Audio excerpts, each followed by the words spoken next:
kneecap is worn out. And usually you see this in elderly people, but if you see it in an athlete, that means that the kneecap is not aligned. And this is what you call as a patellofemoral maltracking syndrome.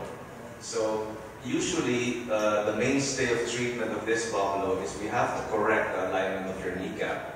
So we have to specifically target the muscles, particularly your medial quadriceps or your inner thigh muscles, to strengthen these muscles to pull the kneecap back into position.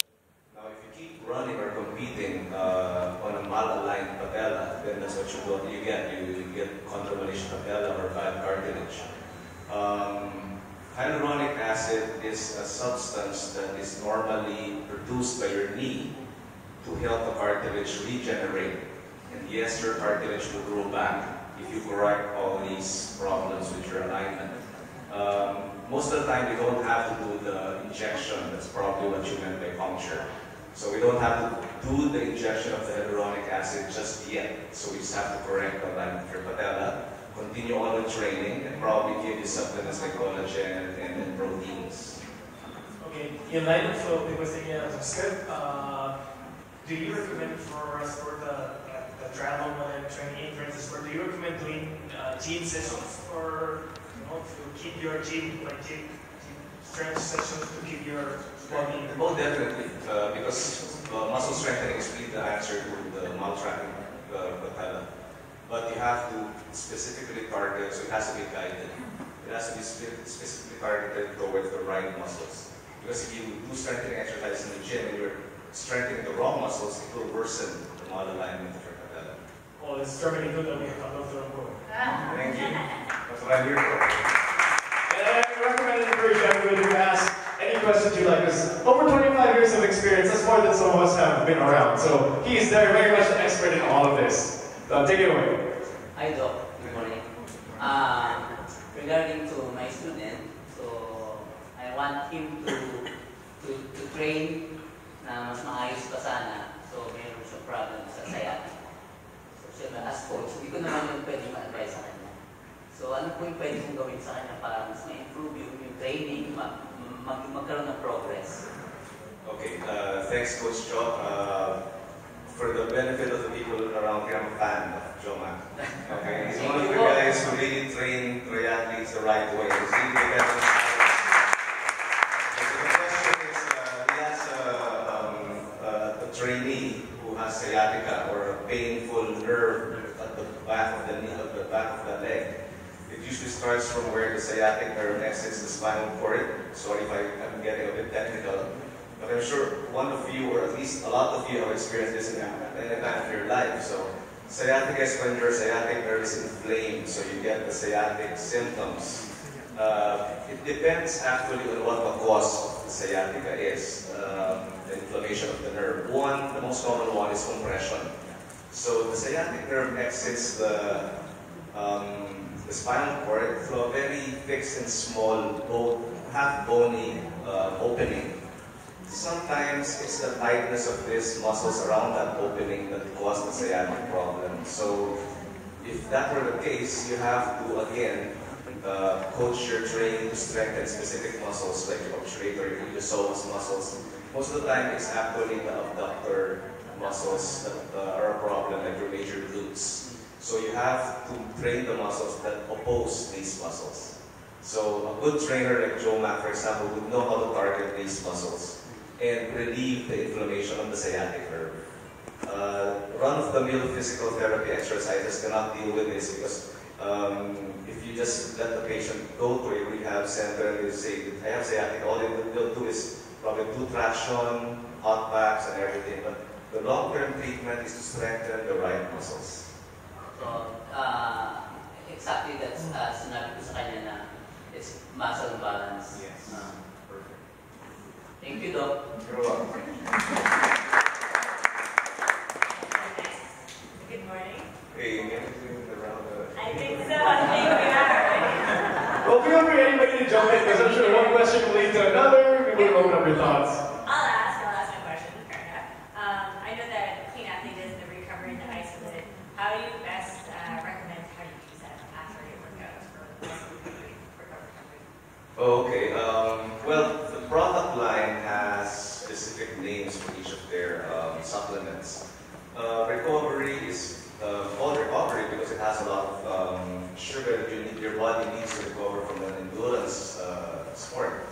But you can take it even when you're not recovering. Like for example, if you have to get energy or power your performance, just like the clean endurance is actually made of D-ribose. It's sugar that is a building block for your adenosine triphosphate. I'm sure you're all familiar with ATP.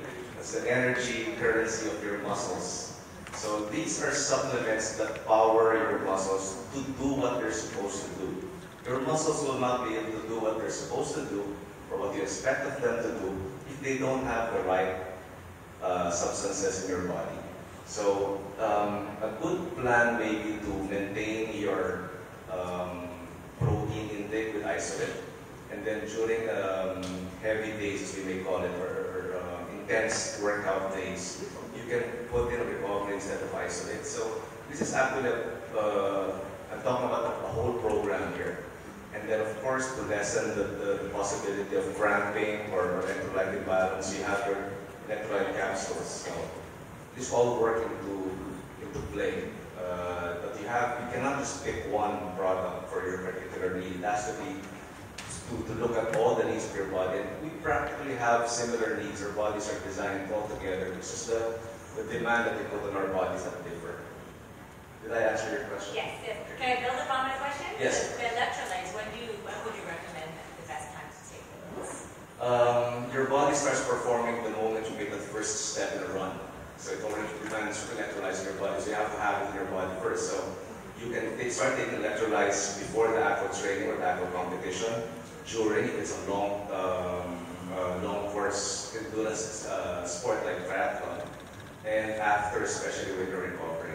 So the same with your D-ribose or your clean endurance. You have to take it way before, and then during, and then also after. Okay. All right, thank you. I've got my own thing. Hey, once again, my name is Elle. Before I ask my question, I just need to say, this man is a genius. I am a living testimony of his work. With a lot of, even if you're not a really competitive athlete, even if you're just the average Joe, a lot of the times, and this is something I've done as well, I've just jumped into the workout and not thinking about the fundamental foundation of strength, alignment, because our biomechanics are all different, and overcompensation is often what leads to these injuries. I specifically had patellofemoral disorder on my left knee, that's like runner's knee, and I had iliotibial syndrome on my right knee. I went to all these different doctors, researched as much as I could, did everything I thought I was supposed to do. It didn't work. I spent 2 seconds with Doc Ben, who says one thing, and literally a week after, it's completely gone. So I want to preface all of this and just let you know that this man knows what he's talking about. That's an exaggeration. It's not an exaggeration. You can make it later, Doc. So my question is, when it comes to injuries for athletes or amateurs or stage groupers, what kind of injuries do you see across the board? Cycling, swimming, running, basketball, and what do you think are the best approaches as far as not only preventing them, but once you already have them, to be able to treat them? Thank you for that question and for that accolade. Love you! Love you too. I only do what I am supposed to do. Like I said, it's an exaggeration. You have to understand your bodies. That's the premise and all these things. For a doctor to be able to help an athlete, I also have to understand what they do and what they demand of their bodies. So once you have that equation, you have the answer. So it's as simple as that. The question is, what are the common things that I see in my practice that athletes come to me for? It's practically just overusing, overdoing, and undertraining. So these are the 3 most fundamental causes of all these injuries. You don't train well enough for what you demand of your body. You overstrain, and you don't even give it a chance to heal itself. And that's right, the body heals itself. If only we give it a chance to heal itself. We provide everything that it needs to heal itself, so that's supplements and proper nutrition. And of course, you have to do this with proper guidance. So if there's any doubt in your mind if you're doing the right thing, go see a professional. The internet does not hold all the answers. Nope.